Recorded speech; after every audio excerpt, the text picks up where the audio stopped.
आपने भक्त विल्लुमंगल का नाम सुना है? एक विल्लुमंगल नाम के भक्त हुए दक्षिण भारत के, जिन्होंने कृष्ण करणामृत ग्रंथ लिखा है।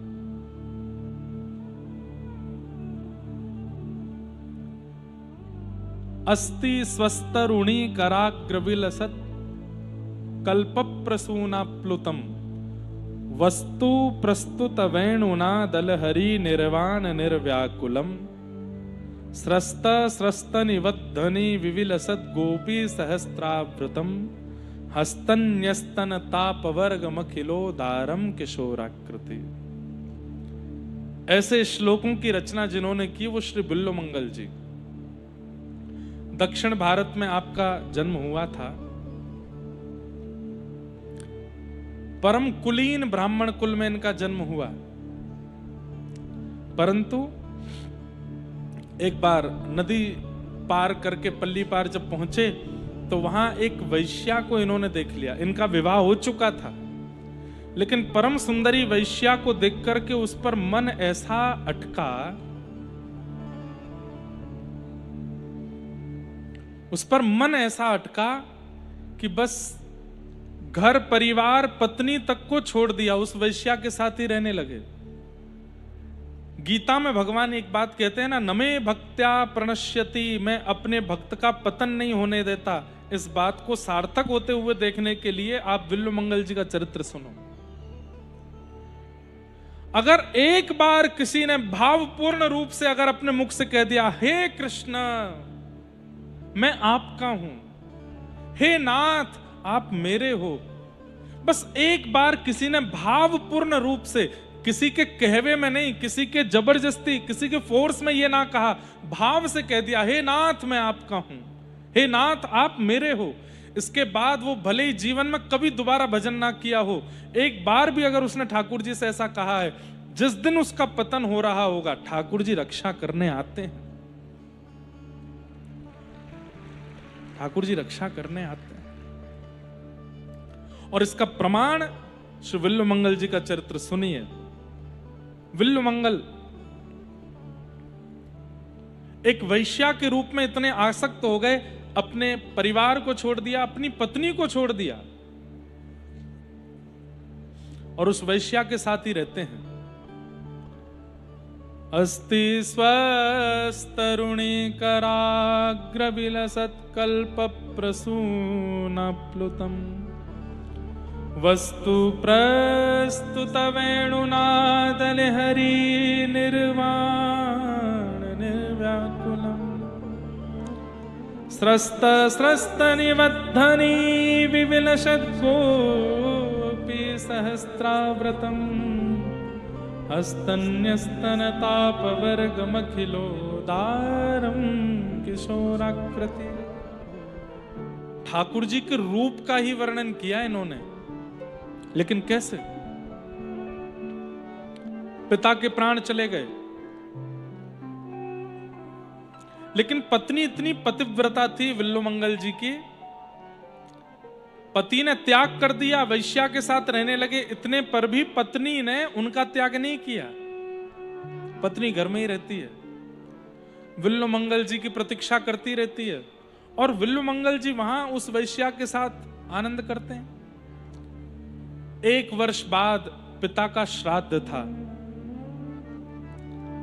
घर के लोगों ने पत्नी से कहा, तुम जाओ विल्लुमंगल को ले आओ।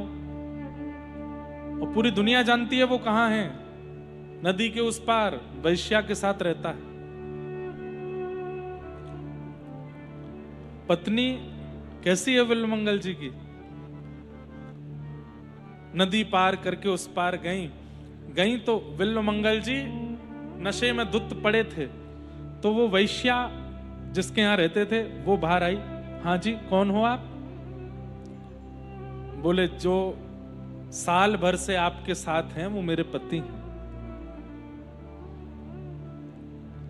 तो वैश्या को लगा ये लड़ने आई होगी, झगड़ने आई होगी, लेकिन बड़े प्रेम से उनकी पत्नी कहती है, मैं कोई और विक्षेप डालने नहीं आई हूं, मैं बस इतना कहने आई हूं उनके पिता का कल श्राद्ध है, मैं कहूंगी तो वो नहीं आएंगे और कोई कहेगा तो वो नहीं जाएंगे, पर वो आपसे बहुत प्रेम करते हैं, आप उनसे कह देना घर आ जाएं।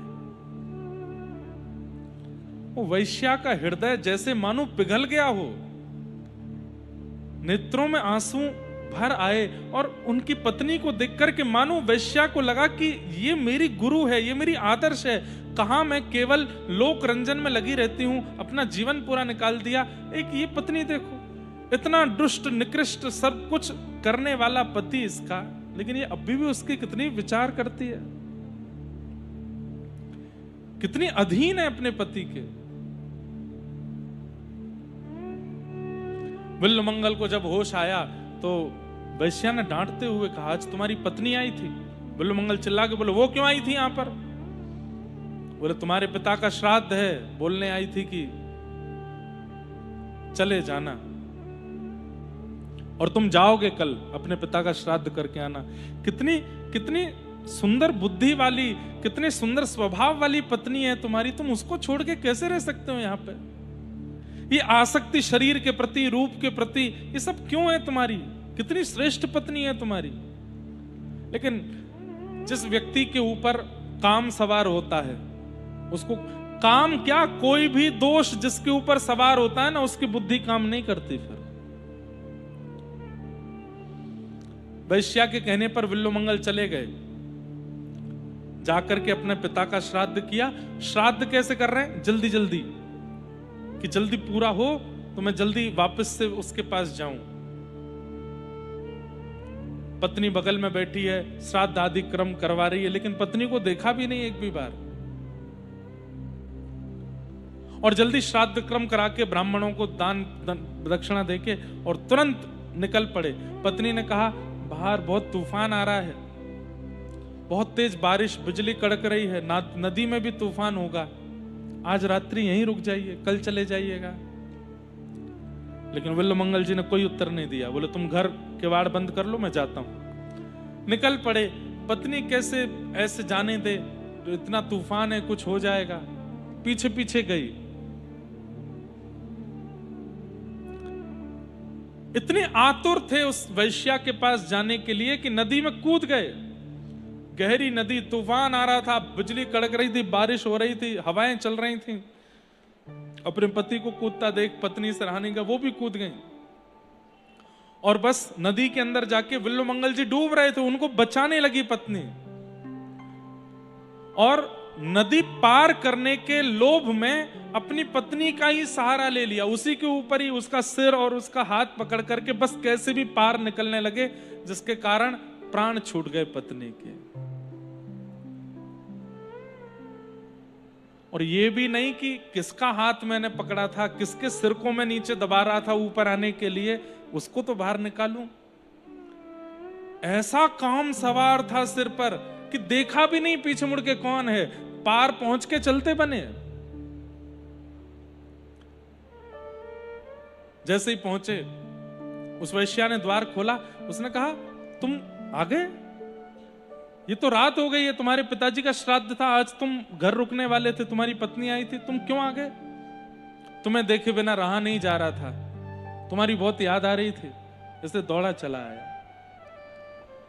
अरे अपनी स्थिति तो देखो, अपनी हालत देखो, और इतने तूफान में तुमने नदी पार कैसे की? बोले, तुमने कोई नौका भेजी थी ना मेरे लिए, वो एक नौका जैसे नीचे आई थी, बस उसी पर चढ़ के आ गया। बोले, मैंने कोई नौका नहीं भेजी, चलो देखो। तो जा करके देखा तो नदी के किनारे पर पत्नी मरी पड़ी थी। वैश्या ने इतना डांटा, अरे तुम कैसे व्यक्ति हो, अपने पिता के श्राद्ध की रात्रि पर भी घर नहीं रुके, इतने रूप में और इतने शरीर में आसक्त हो कि दौड़े चले आए, नदी में कूद गए।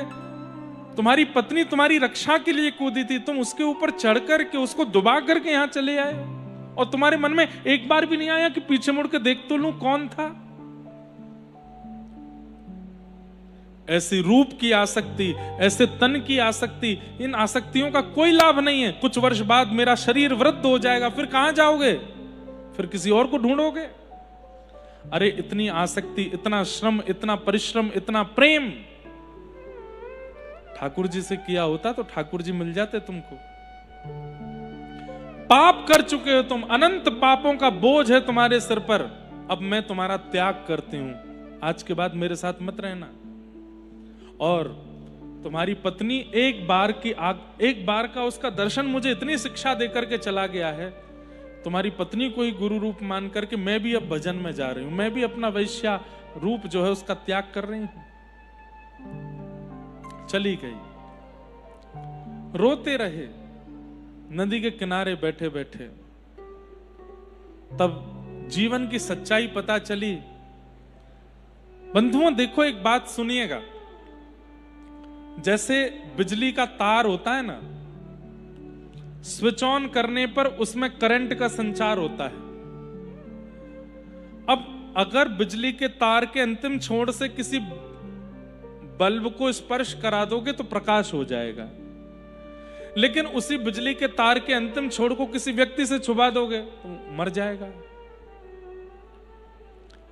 ठाकुर जी के द्वारा हम सबके अंदर पूर्ण ऊर्जाएं प्रदान की जाती हैं। आंखों में देखने की, कानों में सुनने की, नासिका में ग्रहण की, जीभ में स्वाद की, हाथों में पकड़ने की, पैरों में चलने की, संपूर्ण इंद्रियों में सारी ऊर्जाएं प्रदान की जाती हैं ठाकुर जी के द्वारा।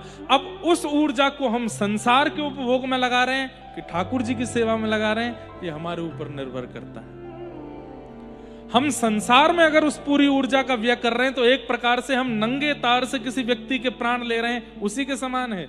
लेकिन उसी ऊर्जा को हम भक्ति में लगा रहे हैं, ठाकुर जी की प्राप्ति में लगा रहे हैं, तो एक प्रकार से हम अंधेरे में उजाला कर रहे हैं उस तार को बल्ब से छुपा के। ऊर्जा हम सब में है, पर उस ऊर्जा का व्यय हम कहां करते हैं ये हम पर निर्भर करता है।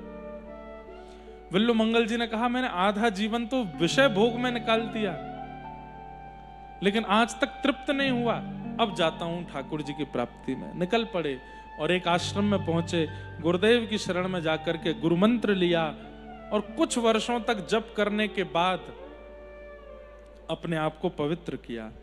बस अब इच्छा होने लगी कि मैं वृंदावन जाऊं, जाकर के ठाकुर जी का भजन करूं।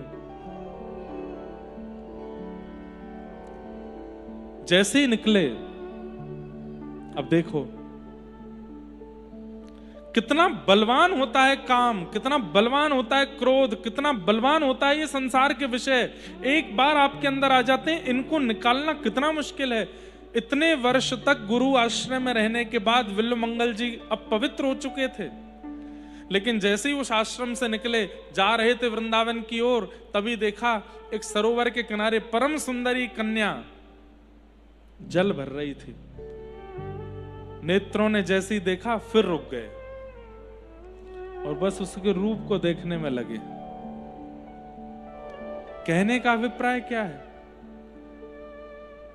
2, 4, 10 वर्ष के भजन से हमारा विकार नष्ट नहीं होता है, वो जाता है। बस ऐसा हमें लगता है कि अब चला गया, लेकिन गई हुई वस्तु वापस जरूर आती है। जब तक वो नष्ट नहीं होगी तब तक आप भजन करते ही रहिए। विल्लू मंगल जी ने सोचा कि उनके चित्त का काम अब नष्ट हो गया। नष्ट नहीं हुआ था, वो कुछ दिन के लिए गया था, वापस आ गया। स्त्री को देख के फिर से उसको देखने लगे। वो थोड़ी सी विचलित हुई, जल लेकर के घर की ओर जाने लगी तो उसका पीछा करने लगे। दौड़ करके घर के अंदर घुसी, अंदर से किवाड़ बंद कर ली। पति ने कहा, क्या हुआ? पता नहीं, कोई साधु वेश में है और मेरे पीछे पीछे यहां तक चला आया है, ऐसे देख रहे हैं, मुझे तो बहुत विचित्र लगता है। पति ने द्वार खोल के देखा तो हाथ में माला लगी थी, गले में कंठी पहनी थी और साधु का सा ही रूप विल्लू मंगल जी का। पति समझ गए, भजन तो किया है, भजनानंदी तो है, लेकिन अभी विषय पूर्ण रूपेण नष्ट नहीं हुआ। कोई बात नहीं, भजन में इतनी सामर्थ्य है कि कुछ दिन भी अगर भजन का आश्रय लिया होगा तो वह लुटने नहीं देगा, वह भजन नष्ट होने नहीं देगा, वो भजन तुम्हारा नाश होने नहीं देगा। न मे भक्त्या प्रशति, मैं अपने भक्त को पतन नहीं होने देता। ठाकुर जी ऐसा कह रहे हैं, इसका पतन नहीं होगा, अंदर बुलाओ। पत्नी बोली, कैसी बात कर रहे हो? बोले, हाँ, अंदर बुलाओ। घर के अंदर बुलाया, पत्नी से कहा, तुम श्रृंगार करो अपना, जाओ सुंदर बन के आओ। पत्नी बोली, कैसे पति हो आप? कोई मेरा पीछा करके आया, आप कह रहे हो श्रृंगार करके आओ? बोले अगर इसने भजन किया होगा तो ये बचेगा, और अगर इसके भजन में कमी होगी तो आज इसका स्पष्टीकरण इसी को हो जाएगा कि ये किस स्थिति में। घर में बुलाया, उसकी खूब सेवा की, भोजन प्रसाद पवाया। विल्लु मंगल जी बोले अब मेरा मन है कि मैं आपके घर में ही थोड़ा निवास कर लूं, थोड़ा आराम कर लूं। तो उस कन्या के पति ने कहा हमारे कक्ष में थोड़ा सो लीजिए। कक्ष में गए, उस स्त्री से बोले सुनो थोड़ा जल लेके आना। तो विल्लु मंगल जी ने कहा, तो जल लेने के लिए गई। जैसे विल्लु मंगल जी के पास आई, उसके रूप को देख करके अचानक से विल्लु मंगल जी के नेत्र बंद हुए और अपना पूर्व का जो स्वरूप था वो याद आया। यही हुआ था पहले भी, किसी के रूप में आसक्त होकर के मैंने सब नष्ट किया, सब बर्बाद किया, अंततो गत्वा सब कुछ नष्ट करके अपनी पत्नी का त्याग करवा के पिता की हत्या भी मेरे ही कारण हुई। आज मैं जैसे तैसे संभल करके सुधरा और आज फिर उसी स्थिति में जा रहा हूं, फिर से किसी के रूप में आसक्त हो रहा हूं। अब नहीं विल्लु मंगल, अब नहीं। एक बार तू अपना पतन कर चुका है। और एक बात याद रखिएगा बंधुओं, एक बार पतन हुआ, संभल गए, ठीक है, लेकिन संभलने के बाद दोबारा गिरे फिर नहीं उठ पाओगे। एक बार गिर करके उठा जा सकता है इस संसार में, लेकिन दूसरी बार गिर के नहीं उठा जा सकता। दूसरी बार गिरे तो फिर गिर ही जाओगे। इसलिए जो युवा भाई बहन यहां बैठे हैं, अभी आप युवा हो, आपके अंदर खूब ऊर्जा है, संसार के विषयों को भोगने का खूब बल है आपके पास। अभी आप किसी के रोकने से, बताने से भी नहीं रोकोगे। लेकिन एक बार पतन हो और तब यदि आत्मग्लानि हो कि मैंने गलत किया, उसी समय उठ खड़े होना। और उसके बाद जब खड़े हो तो याद रखना दोबारा नहीं करना, क्योंकि दोबारा यदि गिरे फिर नहीं संभल पाओगे।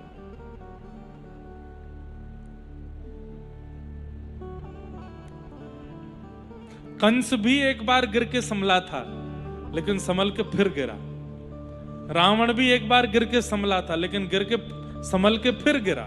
ये दोबारा गिरने में ही नाश होता है हमारा। एक बार गिरने पर तो ठाकुर जी क्षमा कर देते हैं, पर दोबारा गिरने पर ठाकुर जी क्षमा नहीं, दृष्टि ही हटा लेते हैं। अब तू जो कर, मेरा तेरे से कोई मतलब नहीं है। और जैसे ही ठाकुर जी मतलब तोड़ देते हैं ना, फिर ही व्यक्ति संसार के उपभोगों में लगता है, फिर वही राक्षस बन जाता है।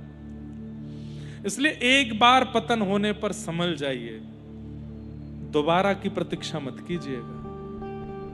विल्लु मंगल जी को आज उसका रूप देख करके देखते देखते मन में आया, तुरंत नेत्र बंद हो गए। नहीं विल्लु मंगल, तू एक बार अपना पतन कर चुका है, दोबारा नहीं। रोने लगे विल्लु मंगल और रोते रोते बोले मैं क्या करूं इन आंखों का, ये बार बार सुंदर रूप को देखने पर आसक्त हो जाती हैं। तुरंत नेत्र खोल के, लाल पड़े हैं नेत्र, अश्रु गिर रहे हैं। उस युवती से बोले सुनो, मेरी सेवा करोगी? बोले हाँ। तो सुई लेकर के आओ। क्या करेंगे आप? बोले लेके आओ ना। दुई से सुई लेकर के आई। सोचूं विचारूं कुछ करूं, नहीं, जैसे ही सुई ला करके दी, लेकर के तुरंत अपनी दोनों आंखें फोड़ दी विल्लु मंगल जी ने। मेरे पतन करने में मेरे शरीर का जो अंग मुझे ठाकुर जी से मिलने में रोक रहा है, मैं उसे जीवित नहीं रखूंगा। फोड़ दी दोनों आंखें। बंधुओं, जीवन में जो दोष भगवत मिलन में बाधा बने, उस दोष का विषवत त्याग कर दीजिए तुरंत। क्योंकि अगर आपने उस दोष को संग रखा तो वही दोष एक दिन आपको अपने दोष के कुएं में ही ढकेल देगा, ठाकुर जी से नहीं मिलने देगा। आप आंख मत फोड़ना अपनी, वो नहीं कह रहा हूं मैं। मेरे कहने का अभिप्राय क्या है? दोष हम सब जानते हैं कि मुझ में क्या है। मुझ में दृष्टि का दोष है, मुझ में बोलने का दोष है, मुझ में सुनने का दोष है। दूसरों की चार लोग क्या बात कर रहे हैं सुनने में मुझे बड़ा अच्छा लगता है। हाँ, इसकी निंदा, उसकी स्तुति, इसके बारे में ये मुझे सुनना बहुत अच्छा लगता है। और फिर सुन के वहां बता देना इसमें बड़ी चुगली करने में अच्छा। सबको पता है मेरे अंदर दोष क्या है। उस दोष का आज ही त्याग करो। क्योंकि वो दोष ही कारण है जो भगवत मिलन में बाधा बन रहा है। विल्व मंगल जी ने नेत्र फोड़ लिए और नेत्र फोड़ करके ले ली लठिया हाथ में। वो तो बेहोश हो गई युवती सामने। ये क्या, कितना कितना विभत्स रूप देखने को मिला मुझे।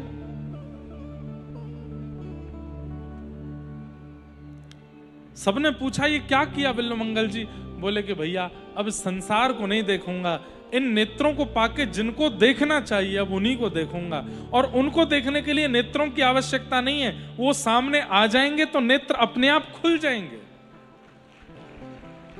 जितना संसार को देखने दिया देख लिया मैंने, अब नेत्रों की आवश्यकता नहीं है, अब तो ऐसे ही चलूंगा।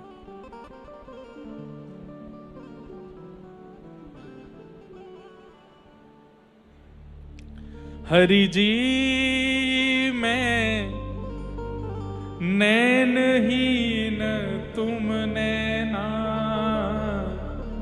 हरि जी मैं नैनहीन तुम नैना। अब मैं नैनहीन हो गया हूं, अब मेरे नेत्र आप हो। हे नाथ, बाह पकड़ के थाम उंगरिया जौन डगरिया, थाम उंगरिया जौन डगरिया, ले चालो तुम जाने, हरि जी मैं नैनहीन तुम नैना। हे नाथ, अब मेरे नेत्र चले गए हैं, थाम उंगरिया जौन डगरिया, ले जानो तुम चाहे। आप जहां ले जाओगे अब वहां चलूंगा। वृंदावन पहुंच गए और वृंदावन जाकर के कदम्ब की छैया, यमुना जी का स्पर्श, रज का स्पर्श, अब नेत्र नहीं है, केवल तन से स्पर्श करके अनुभव कर रहे हैं उस भाव का। और करते करते एक दिन स्थिति आई, एक स्पर्श हुआ अंग को, जिस स्पर्श से संपूर्ण अंग पुलकित हो गया। स्पर्श करके बोले कौन हो? तो मानो बोलने लगे अरे मैं यहीं ब्रज को एक बाबा हूं। बोले नहीं, मुझे बहुत लोगों ने स्पर्श किया पर ऐसा अनुभव पहले कभी नहीं हुआ। तुरंत विल्व मंगल जी ने पकड़ लिया। बोले कौन हो? तुम्हारा स्पर्श मुझे अत्यंत प्रेम, अत्यंत भाव में विभोर कर रहा है, जल्दी बताओ तुम कौन हो। इतने में ही त्रिभंग ललित श्याम सुंदर प्रकट हो गए। विल्व मंगल, मैं हूं जिसको देखने के लिए तुम तरस रहे हो। हे नाथ, अब देरी मत करो, नेत्र प्रकट कर दो। ठाकुर जी ने तुरंत नेत्रों पर हाथ रखे, फूटे हुए चक्षु विल्व मंगल जी के प्रकट हो गए और त्रिभंग ललित श्याम सुंदर के मनोहर मधुर रूप का दर्शन उन्होंने कर लिया।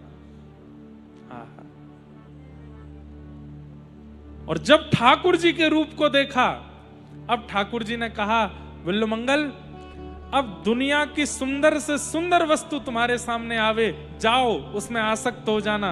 विल्व मंगल जी बोले नहीं हो पाऊंगा। क्यों? इतने सुंदर दृश्य को देखने के बाद, इतने सुंदर रूप को देखने के बाद अब संसार की हर वस्तु फीकी लग रही है नाथ, आपसे सुंदर कोई नहीं है। तब उन्होंने ग्रंथ कृष्ण करणामृत ग्रंथ की रचना की, जिसमें केवल भगवान के रूप का ही वर्णन किया है। और उसके बाद असंख्य सुंदरी नारियां भी सन्मुख आ गईं, लेकिन विल्व मंगल जी के नेत्र सदा कहते रहे कृष्ण सा कोई नहीं, कृष्ण जैसे रूप झांक